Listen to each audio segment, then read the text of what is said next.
Chapter 13. Luce, said Wing into the telephone. It's Dove. She knows the telephone numbers I know, thought Dove, and the people I know. Wing could just paint me out if she wants. Why don't you just tell her you're Wing, said Dove bitterly. Later, Wing said, I'm going to be using your friends until I make friends of my own. So for now, I'll stick with your name. Hi, Dove Bar, said Luce, pleased to be called up. Her friendly, familiar voice came through wires into Dove's house and vibrated in Dove's room, but entered Wing's ear.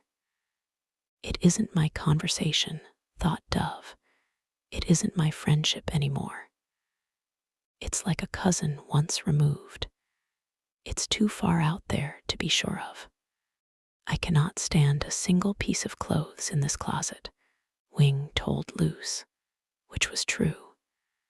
She had held up, thrown on the floor, and stomped on every outfit Dove owned.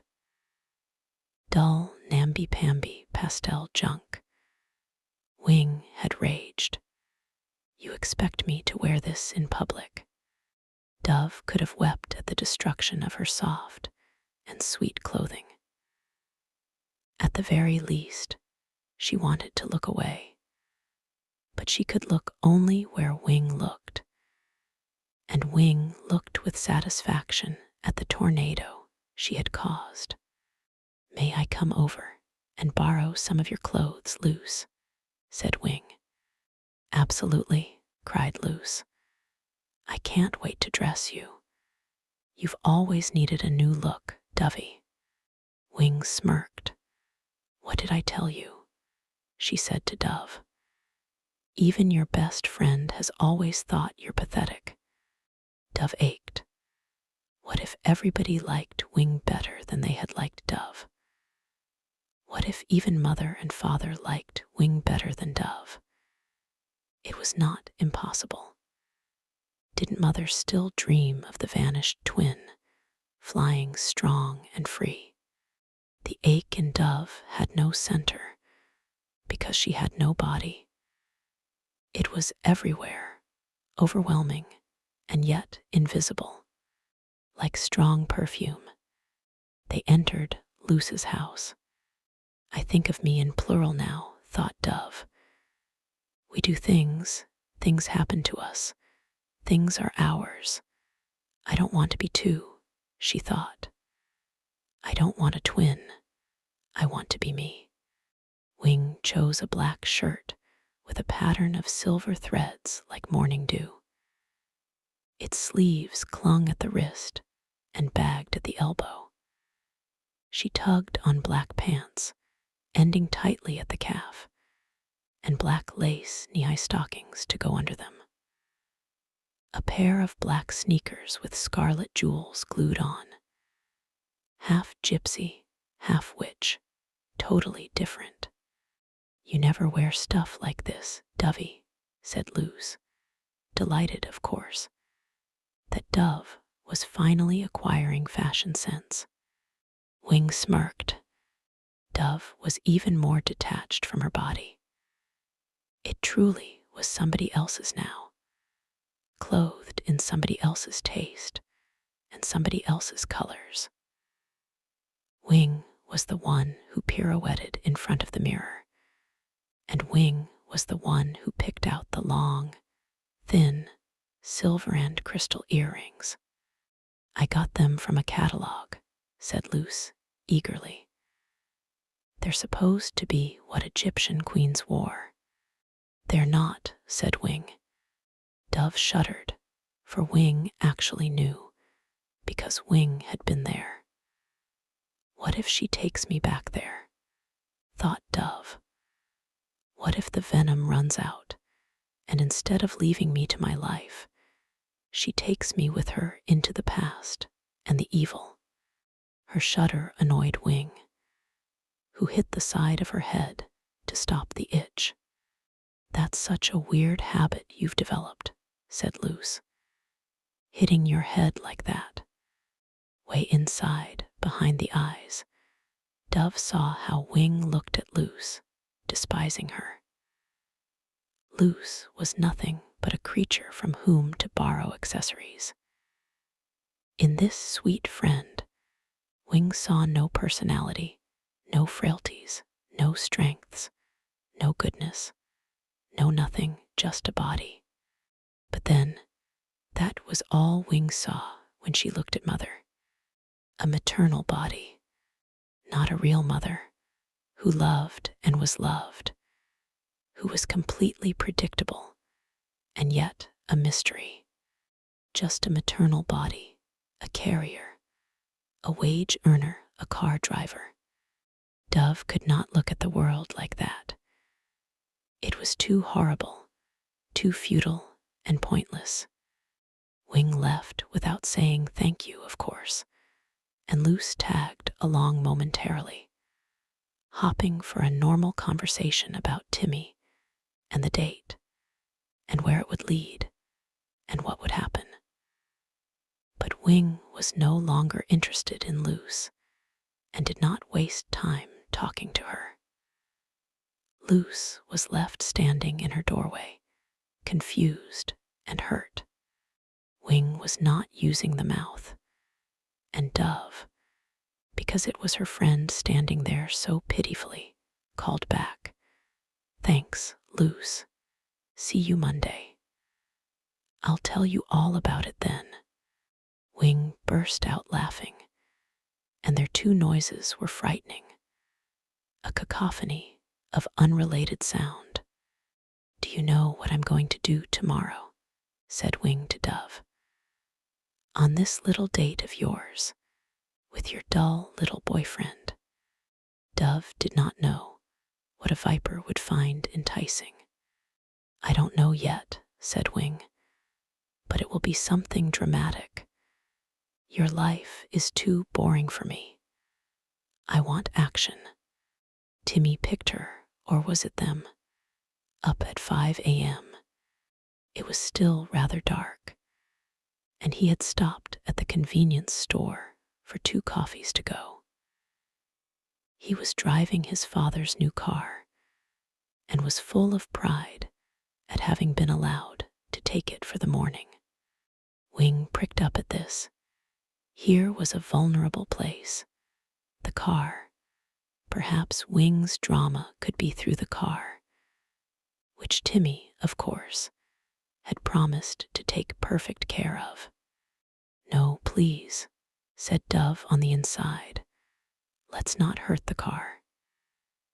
Timmy has got to be able to take it back unscratched and unscathed, or his father will kill him." "So," said Wing. The lack of interest in her voice was bone-chilling. "You can't kill anybody, Wing," said Dove.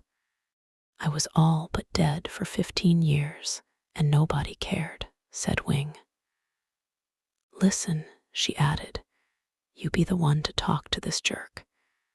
He's too boring for me. I can't be bothered." Wing kept the body, but let Dove have the mouth. How weird it was to be talking to Timmy, and seeing out of the eyes, and yet the hands and body were doing what somebody else felt like doing. Somebody else crossed her knees, fidgeted with the radio, opened the window, and changed the vents. There were 3 people in the front seat, but only 2 of them knew about it. Timmy, however, was happy. "I love flight," he confided. "I'm going to be a pilot, you know. In fact, for my birthday next summer, my parents are giving me flying lessons. I can hardly wait." "That's so exciting," said Dove. He grinned at her. "I love your voice, the way it changes key. It's like an electronic synthesizer or something." "It is." "Yup, you know, dial a voice. High pitch or low pitch, sharp edge or dove edge. Here, drink your coffee." but the hand that lay in her lap did not pick up the coffee. Timmy looked at her. Wing laughed silently. "I don't feel like coffee, Dove Bar, old twin," she said. "I'm the one tasting it and swallowing it, and I'm not interested." "So there," Dove said desperately. "Thanks, Timmy. It was great of you. But I actually am not terribly fond of coffee." Timmy's face fell. He had been so proud of himself, thinking of it. Wing's hand picked up the styrofoam cup, rolled down the window, and threw the whole thing, cup, and all into the grass at the side of the road. Timmy said tensely, "I hate littering, Dove. Please don't do that again." Dove hated littering too. In her head, she said, "Wing, I hate you." In her head, Wing laughed. Out loud, Dove said, "I'm sorry, Timmy. I wasn't thinking." He frowned and drove. It was going to be a long morning. They parked in an immense field and hiked through long, damp grass to the area where the balloons were tethered. The crews for each balloon were getting ready, and the flames beneath each lovely silk creation were building up hot air, and the balloons were starting to lift.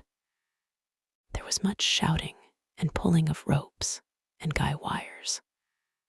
The large crowds who had gathered for the display stared in awe as the balloons inflated. How immense they were! How incredibly beautiful! Like a great box of crayons, every color there ever was. Every pattern, every rainbow. One went up, then 5 more, then 2, then another half dozen, soaring, lifting, like magnificent Christmas bulbs rejoicing in the sky. The sun rose in the east, and its low rays flickered through the dewy grass, sparkled on the black shirt that Dove wore, and turned the balloons into jewels on a velvet sky. They stared and stared. "Want to go up in one?" said Timmy, smiling. Dove shuddered. She didn't like heights. But Wing was afraid of nothing. "Of course," said Wing. "Over here," pointed Timmy. "These are the ones that take passengers." They walked to a row of 4 balloons. A family of 3 was nervously getting into one basket with a man who would control the balloon. The wife was not sure she really wanted to do this. "Very safe," said the man, smiling. Then, seeing Timmy, he said, "Hey, kid, how are ya going up? Who's your friend?" "This is Dove Daniel," said Timmy proudly, moving her forward like a prize. And to Dove he said, "We don't need to have anybody go with us. I've gone up plenty of times, and I know what I'm doing." "I'll take you." Dove opened her mouth to say no, but Wing hurled her out, so that Dove smacked against the back of Wing's mind, hitting the outcroppings of bone and hurting herself. How is she doing this? Thought Dove, dizzy and sick. Do I have to learn how to do this to her as well? Are we going to have wrestling matches of the mind? Wing said, "I'd love that, Timmy. You're such a sweetie." Timmy beamed. He launched on a lengthy lecture about aerodynamics, balloon history, how the silk was sewn together. Neither Wing nor Dove listened. Wing said, "Dove Bar, think of the attention I would get if one of us fell out of the basket." Wing, "No, you can't do that." "Why not?" "Because you'd be dead, that's why. Look how high those balloons are going." "I'm not going to lose my balance," said Wing. Her cruel smile made a terrible blinding light inside their head. Timmy did not see the horrible smile, but the balloon man did, and he flinched. "It's Timmy," said Wing, "who will lose his balance.